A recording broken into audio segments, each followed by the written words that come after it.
For us in Nuru, Nigeria, our approach is generally gender transformative in nature.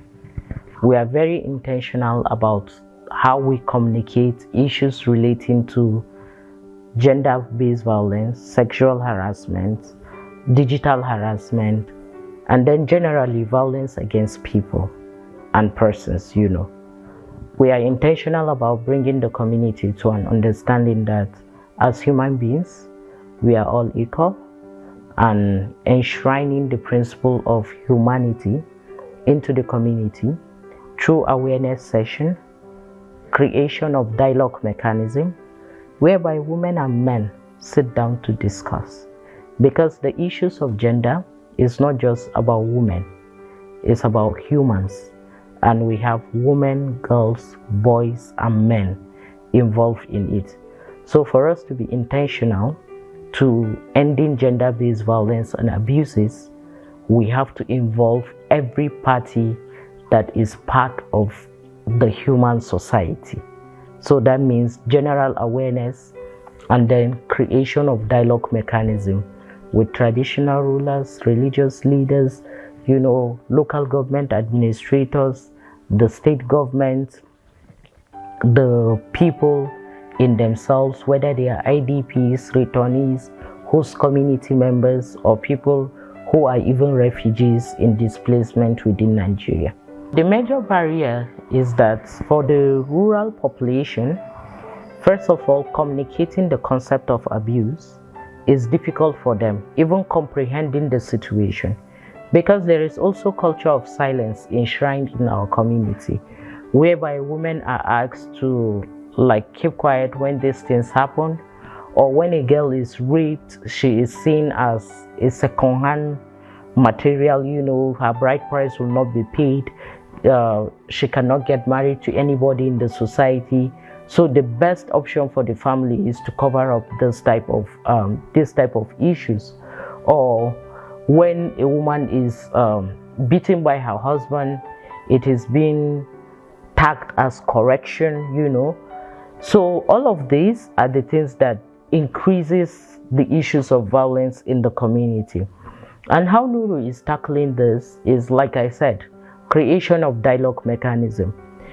Because some of the harmful traditional norms that we have, we are not even aware that they are inflicting injury to the people whom we live with.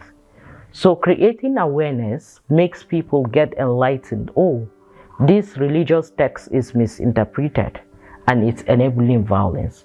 For example, when you say as part of submission, it also means that even if your spouse is beating you, you have to stay with that person for better, for worse, And then when you probably quote areas that says, oh, the prophet says you should use the hem of your garment to discipline your wife or make her to.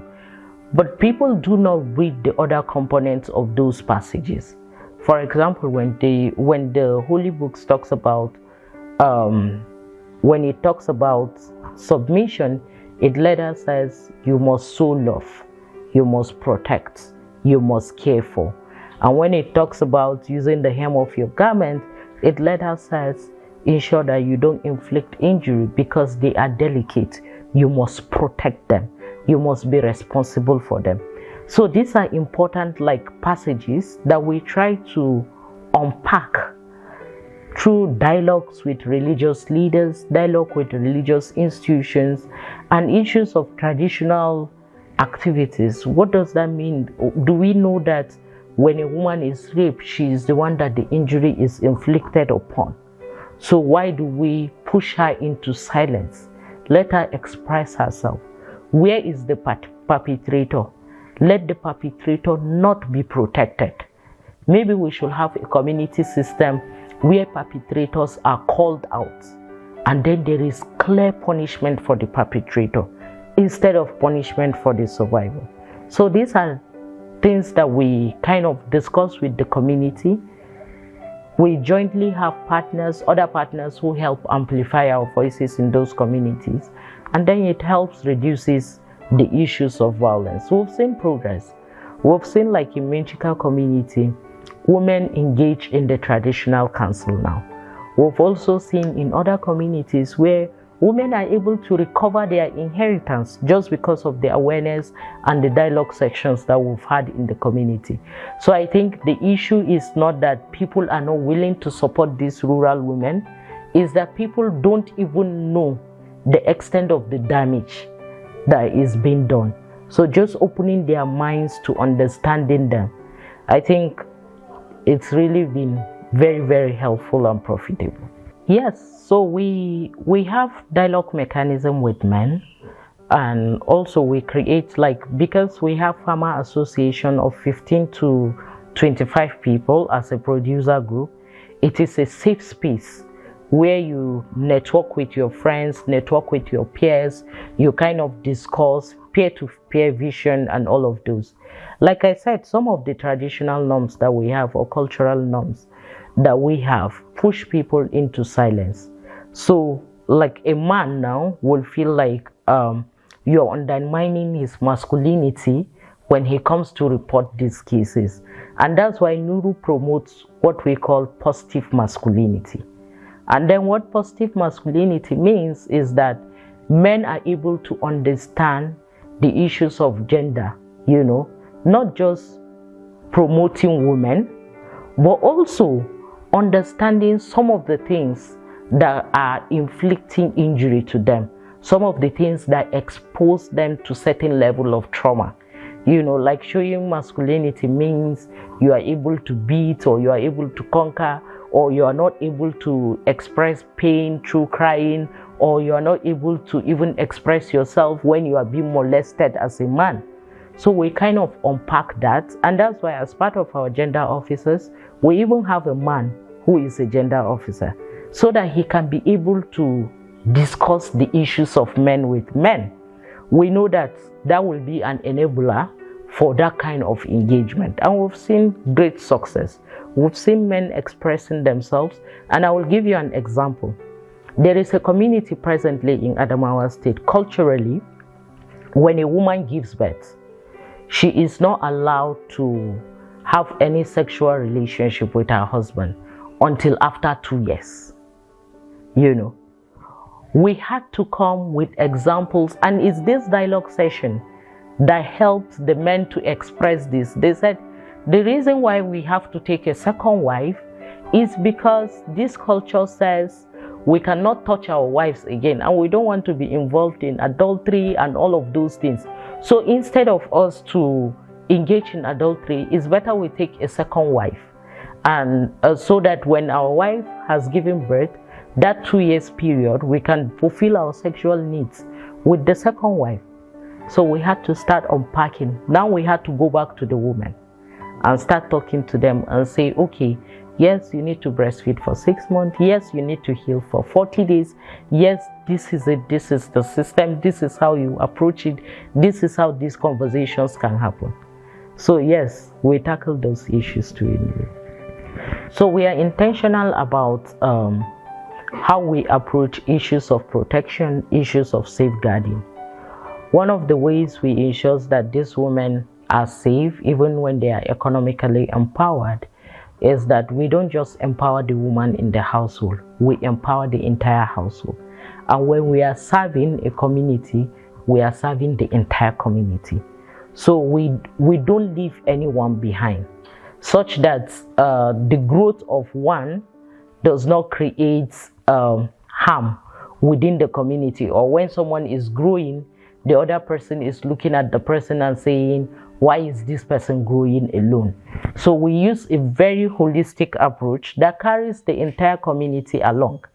And for the farmer organizations and cooperative, we ensure that they have their bylaws, they have their code of conduct. We ensure that we incorporate elements of safeguarding to every activity that we are doing. For us, is inclusive agricultural-led economic development. So we use this holistic approach that is very intentionally inclusive for an entire community. Yes, so we have seen results. When you go to our website, you will see the results of the just concluded Building Community Resilience through Agricultural Development activity.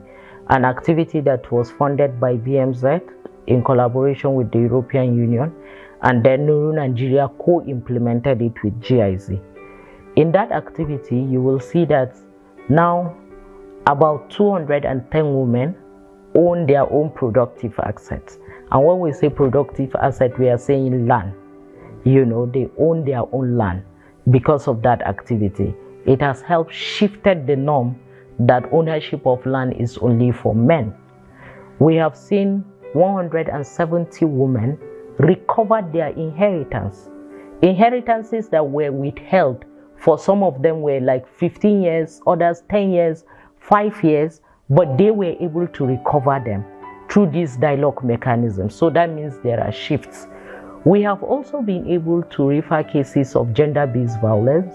Up to 510 cases were resolved through this mechanism. In fact, some of the things that our traditional rulers were talking about during the closeout of that project is that there is decline in the cases that comes to them as first-time responders. So there is decline in the number of cases because of the awareness, because of the dialogue system. It is crystal clear. If you go to Garta community today, you will see that in the traditional council, there are 3 women there who are sitting together with the other traditional members. It is unconventional for you to see a woman in the traditional council, but that is happening right now. And this is because of the way we are shifting the existing norms. And then for the positive cultural norms that we have, Nuru was very intentional to amplify them, because there are positive cultural norms that we have, and we have seen that the community have embodied. So we amplify those ones. For the harmful ones, we call it out, and jointly with the community, we are able to resolve them. We co-create projects with the community.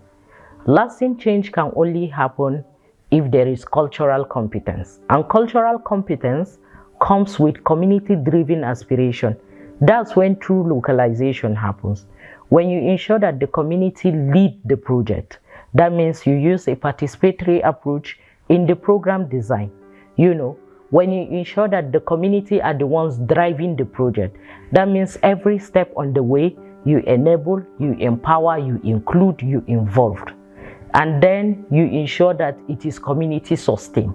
That means you are creating systems in place that help strengthen the project that you're doing, and those systems are in the community. So it starts from farmer association, which are the primary cooperatives, then it goes to farmer organization, the secondary cooperatives, then you begin to look at the traditional institutions, the local government administration, bringing in the private sector. So it's a very holistic approach that brings a nexus of partners, and not international partners alone, but local partners. If you look at even in Nuru staffing, you will see that all field officers are coming from the location that they serve. If we are going to Hong, then Hong people could serve as field officers. There are agronomists who are coming from Hong local government.